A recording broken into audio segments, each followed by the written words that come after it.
క్రీస్తు దివ్య దర్శనాలలో శరీరంలో తన భక్తులకు దర్శనమిస్తాడు. యేసుక్రీస్తు ఒక వ్యక్తిగా రెండు విధాలుగా పునర్జన్మను ఎత్తగలడు.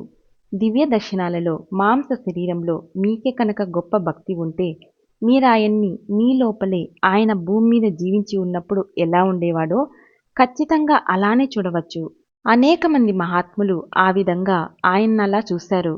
ఆయనతో ఆయన జీవితపు వేరువేరు సంఘటనలను తిరిగి జీవించారు. మీ భక్తికి ఏకాగ్రతా శక్తికి అనుగుణంగా యేసుక్రీస్తు భౌతిక శరీరంలో కానీ లోపలి అంత వెలుగులో కానీ ఏ సమయంలోనైనా తిరిగి పునర్జన్మను ఎత్తగలడు. మొత్తం మానవజాతి మీద పునర్జన్మ అనేది బలవంతంగా రుద్దపడింది. కాని యేసు విముక్తి పొందాడు కాబట్టి తన ఇష్ట ప్రకారంగా రావచ్చు, రాకపోవచ్చు. ఆయన్ని ఆకర్షించడానికి కావలసినంత పరిపూర్ణ భక్తి మీ దగ్గర ఉంటే ఈ క్షణంలోనే ఆయన మీకు రక్త మాంసాల దేహంతో మీకు దర్శనమివ్వగలడు. కానీ మీ భక్తిలో 1% తక్కువ ఉన్నా అంతవరకు ఆయన మీ దగ్గరకు రాడు. ఏళ్ల కిందట బోస్టన్లో నివసిస్తూ బోధిస్తున్న సమయంలో ఒకసారి నేనెంత పనిలో పడిపోయానంటే 3 రోజుల పాటు నేను దేవుణ్ణి మర్చిపోయాను. ఆ విధంగా ముందుకు సాగడమనే ఆలోచన సహింపరానిదయింది. నేను ప్రతీదీ సర్దుకొని అమెరికాను వదలడానికి సిద్ధమయ్యాను.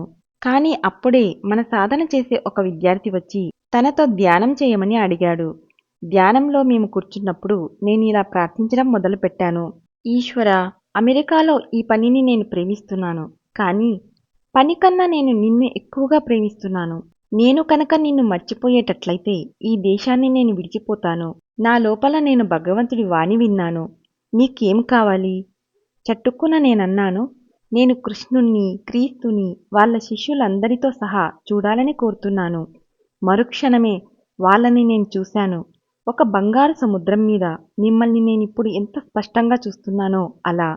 నేను వాళ్ళని పూజించాను. కానీ కొద్దిసేపైన తర్వాత నా మనస్సు సందేహించడం మొదలుపెట్టింది.